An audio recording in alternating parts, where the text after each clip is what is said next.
What's going on, Badger fans? Recruiting updates, plus updates on a couple really interesting 2025 prospects the Badgers are after. All that and more on today's Locked On Badgers. Let's go. You are Locked On Badgers, your daily podcast on the Wisconsin Badgers. Part of the Locked On Podcast Network, your team every day. Today's show is brought to you by LinkedIn. These days, every new potential hire can feel like a high-stakes wager for your small business. That's why LinkedIn Jobs helps you find the right people for your team faster and for free. Post your job for free at linkedin.com/lockedoncollege. Terms and conditions do apply. All right, let's bring Brian Smith in here. Let's talk some recruiting, Brian. It's been a couple weeks since I've had you on the show. I'm excited to touch base. I'm going to start here. Any 2024 Wisconsin Badgers commits whose senior film has kind of caught your attention? I want to specifically maybe, what have you seen from maybe Mabrey Mettauer, Dilon Jones, any of those type of players? Well, I'm going to start in my home state and, well, my adopted home state anyway. I'm from Indiana originally, but in Florida. Xavier Lucas, I've heard really good things about him. He's down there at American Heritage, and they obviously have a ton of talent at that school. To stand out at a program that'll have 10-plus kids that are Power 5 on the roster every year is pretty impressive, and he's a kid that transferred in this year, and I've heard really good things from people I trust.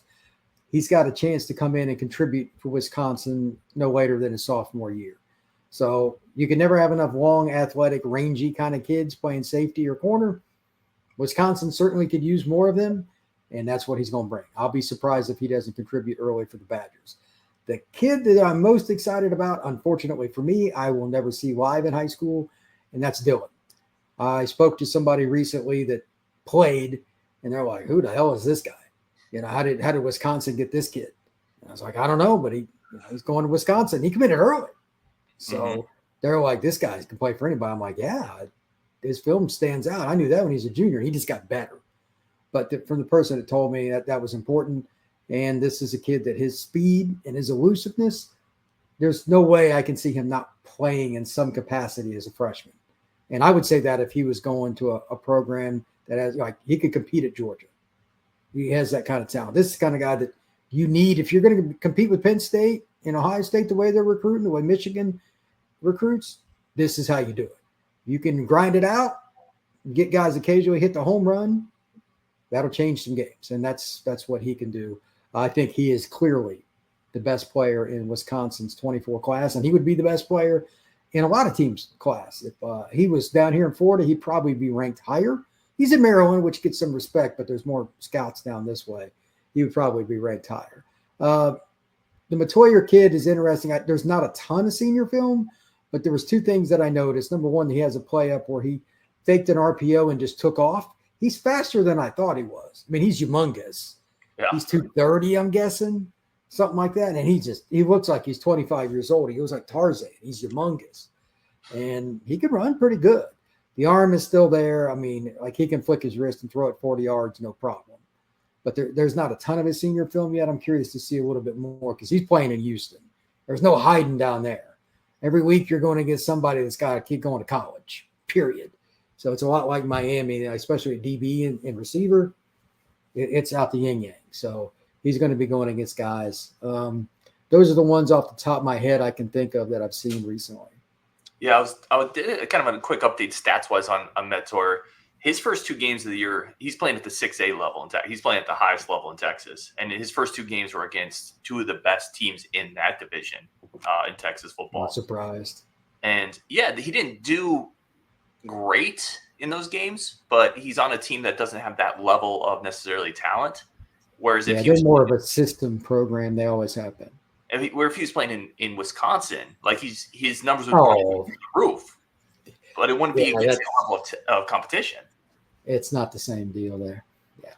I want to talk a little bit about Dilon too. Dilon Jones, the running back. You talked effusively about him. You mentioned even before the show, you're like, he looks like a Heisman type. Obviously, just the talent and the impression. Yeah. Like, you're through the roof on Dilon. You're the highest guy I've talked to on Dilon. Everybody likes him, but what about him? And what about what you're seeing with him makes you so much higher on him than maybe the industry consensus? Probably his vision. You can have all the physical traits that you want, but if you don't make good selections with your cutback lanes, how you do it, when you do it, mixing up your moves when you see not giving it away. You want to suck the linebacker into gap A when you're about to bounce at the gap B. There's a lot of cat and mouse with being a running back, and he's a guy that'll run between the tackles. They're going to run a lot of GT, guard, tackle, pull, come around. That's some of the things they did at North Carolina. They're going to run that stuff at Wisconsin in the spread. And when you can get that going with a quarterback, like you've seen some highlight, I watched quite a bit of the Purdue-Wisconsin game. That was hilarious, by the way. Purdue's defense that day, that was bad. Wisconsin shredded them. But when you get a quarterback going and you get any running game at all, you can beat teams. If you add a guy like Dilon where they miss a run gap fit, that's strike up the band. Mm-hmm. He's different. Wisconsin doesn't get kids like that very often. They usually develop some, but like he's a right now freshman I can play guy, assuming he picks up the playbook. It's that simple. Like he's going to have teams come after him these next few months. There'll be something about that you and I talk about between now and signing. I guarantee it. And that's a good sign. I know Wisconsin fans don't want to hear it, but that's a good sign. You're not winning big unless you have guys coming after your recruits. Right. It's like if you don't have valuable assets, people aren't going to come snooping around, right? If your store doesn't have the best merchandise, whatever analogy you want to use, like the best players are going to attract the best recruiters. So I think that's a good thing. I think that's where Wisconsin wants to be. Absolutely. Let me ask you this, because a couple players you mentioned before the show, Michael Reski, 2025 target, Wisconsin is huge in on him. What have you heard about his recruitment recently? Well, he had a knee injury, I heard. I don't know all the ends of it, but despite that, like even Notre Dame is after him. What does that tell you about the kid's talent? Obviously, it's very good. Wisconsin and Notre Dame, I'm told, are the two schools to watch. Not exactly shocking for a kid from the state of Wisconsin. Offensive linemen and those two schools kind of go hand in hand. The O-line coach at Notre Dame used to be at Wisconsin too. So he knows every high school coach in that state. He's probably done more coaching clinics than he can count. But at the same time, I don't know which school leads. I guess Wisconsin, but I'm not sure. I think they've been in on him longer.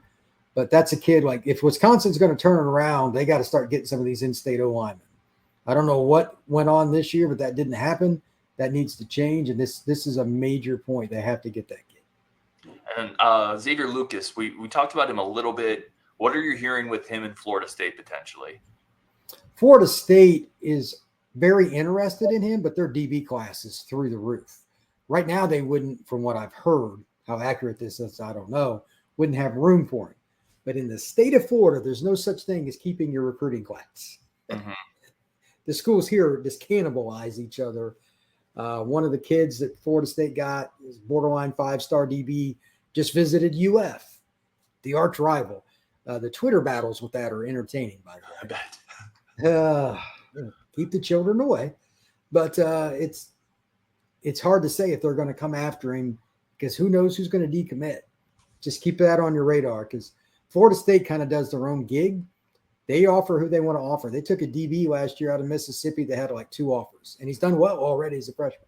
They evaluate very well, and they like Lucas. Again, that's a good sign for Wisconsin, too. Yeah, I would say so. All right, coming up with Brian Smith, which is, again, Locked On's Recruiting Insider, brought to you by LinkedIn. We're going to talk a couple really interesting 2025 prospects that Wisconsin's been in on, that they've had on campus. We're going to get Brian's feel on both of those recruitments coming up next on Locked On Badgers. But first, a quick break for our friends of the show over at Game Time. Game Time takes all the pain, all the struggle, all the logistics out of buying tickets. They are the best place. They are America's fastest growing ticket marketplace for a reason.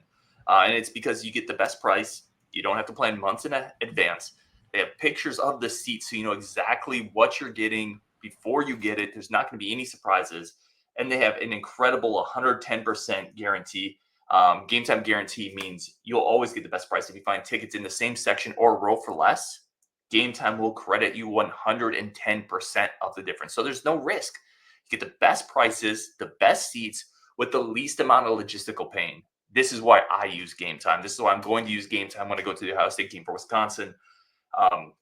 Again, it is the number one place to do this. Download the Game Time app today. Use the code LOCKEDONCollege for $20 off. That is at Game Time. Download the Game Time app today. All right, let's bring Brian Smith back in. Continue talking Badgers recruiting. Brian, I do want to give a quick second. Where can people find what you're doing? Typically, I know you do a lot on Twitter. I watch more film than I probably should. I actually posted about a kid we're getting ready to talk about, Marshall Pritchett, just a little while ago. He's one of the best players in the class of 25, regardless of position, regardless of how you would want to use him at the next level. Just a great athlete. And I do a lot of stuff like that at FB Scout _ Florida. And I do it all over different social media networks. But right now, it's just a lot of film evaluation and with the kids that are starting to put up junior and senior film, and it's a lot of fun. So you can find me on Twitter, and you can find me about anywhere if you use that. You type that in. So I have a lot of fun with it. Well, let's go there. Let's start with Marshall Pritchett. 6'5", 210-ish pound tight end coming out of Georgia. High 3-star, although it feels like that's a rating that's going to the composite. Oh, I think that's going to change completely. Yeah, it feels like that's going to go up. He's a guy Wisconsin's offered. They've been in on. He's been on campus unofficially. Other offers, Tennessee, North Carolina. Let's just start with the game. What can you tell us about Pritchett? That is not really a tight end, in my opinion. That's a receiver. He's labeled a tight end because he's a white kid. Let's just call it what it is. But he can go get it. He can jump like crazy. And much like his dad, who was a middle linebacker at Notre Dame in the 80s, he's a kid that's pretty physical when he needs to be. Just way more athletic than his dad, though. Like his dad was an in-the-box middle linebacker for the Irish. I have no idea what he started doing to get to this point, if it's all natural. But he's at a boarding school in North Georgia. It's kind of a random, small, out-of-the-way place. His dad's from Atlanta. I don't know what the deal was with that. So he's probably kind of a different cut above to go up there because a lot of kids from Atlanta aren't going to go to that. So that tells me he's probably more of a military kind of kid. And above all else, he's just yoked. I mean, that's a kid put together. He can run routes. He can be physical. He can get down the field. He can take a short pass and make guys miss. He is a very, very athletic kid.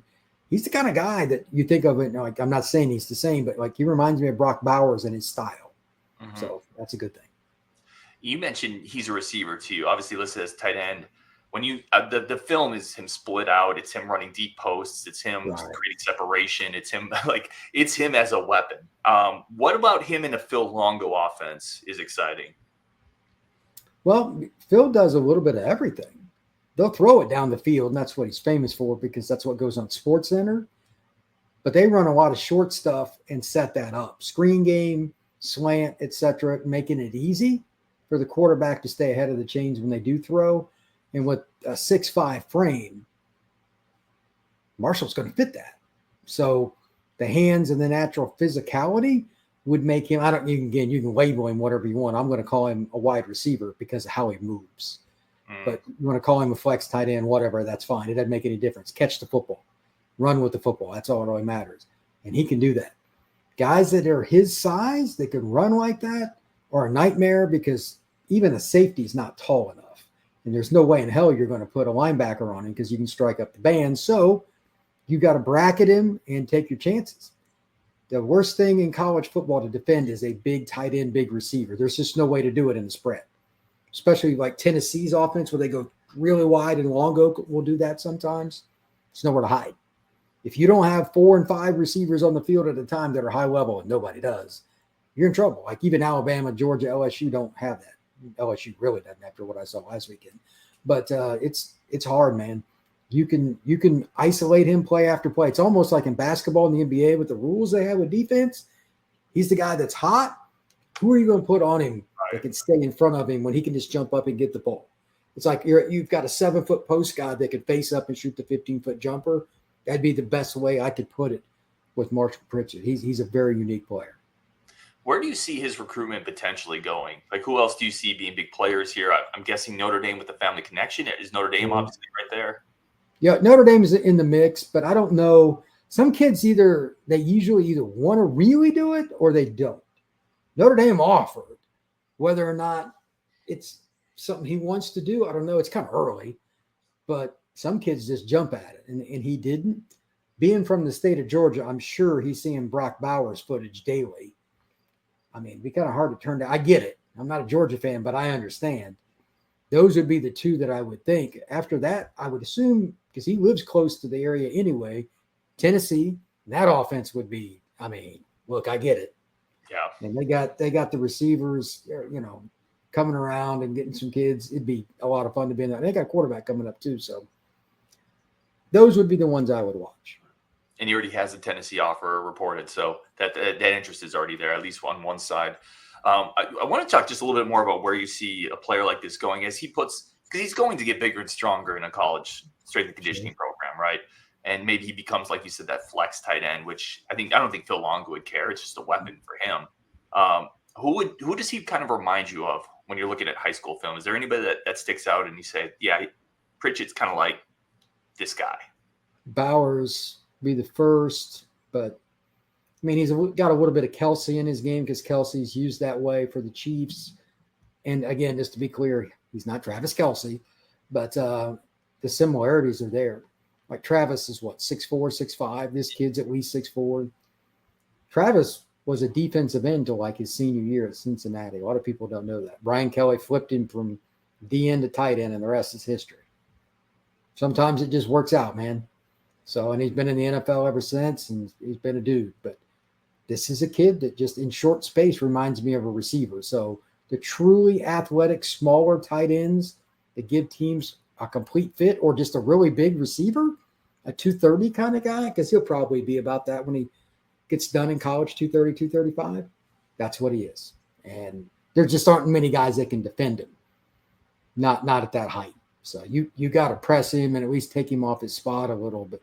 How many of those battles are you going to win without getting a flag? Right. And the film is really impressive. Like, that's one of those guys, you and I have talked before.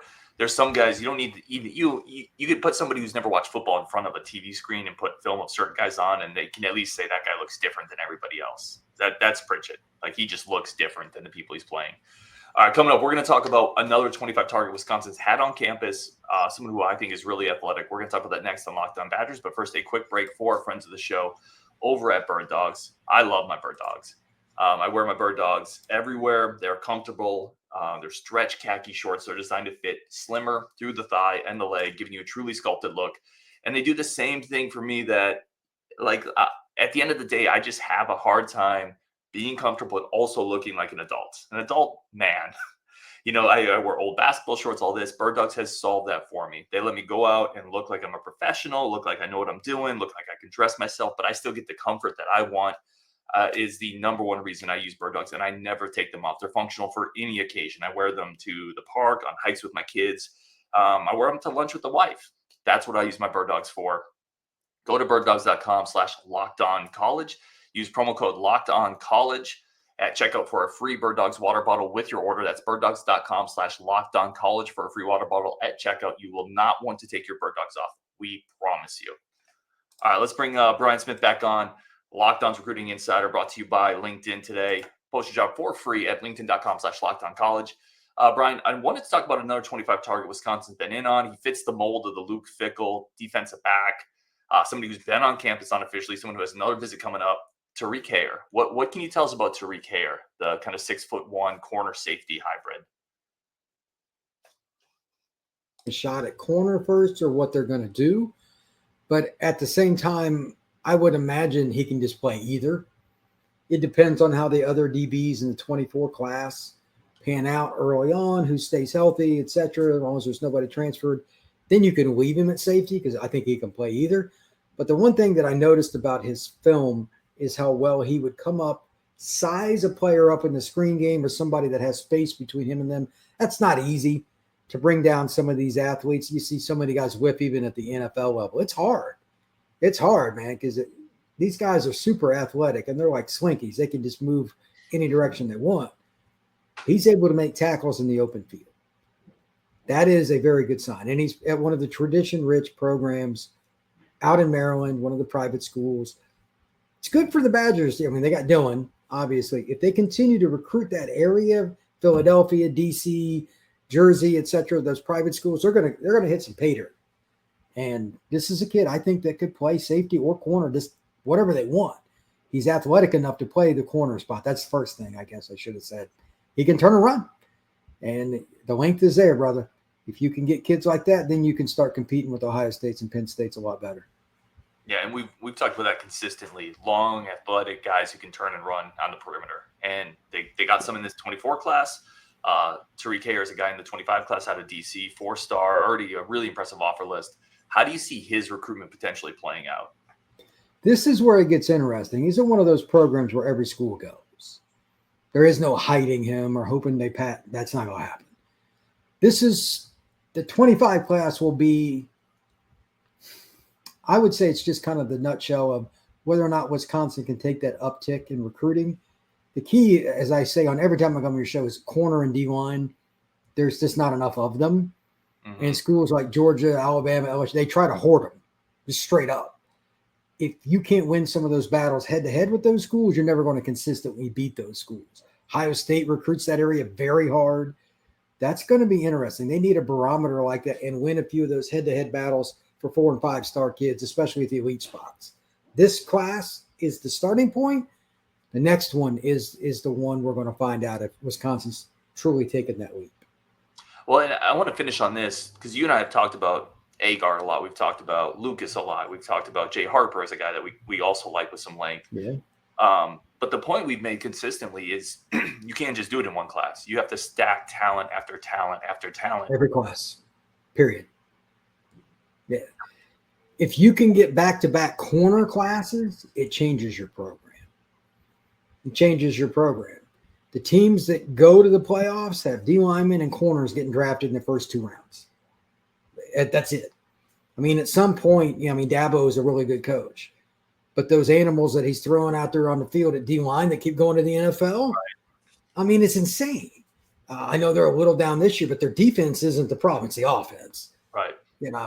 This is the deal, man. You've got to have guys on defense that are just better than the guy in front of them. The statement I constantly bring up is the old one that Brian Kelly used to make. You can scheme offense. You recruit defense. And I love that. It's just because you got to chase guy. I mean, it's just about being more physically gifted. Then, of course, coaching best you can, but it's a higher level to start is needed on defense.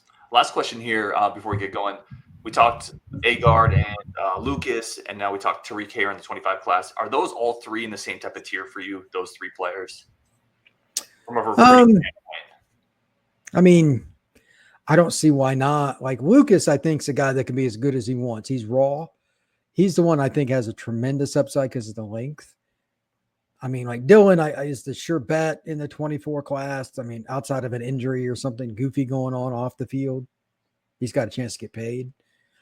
But like Lucas, if they can figure out where to put him and stick him there, and he's not just moving around because they robbing Peter to pay Paul, Wisconsin secondary still got a ways to go to get the depth they need. They can't have injuries yet. They're a couple of years away from that.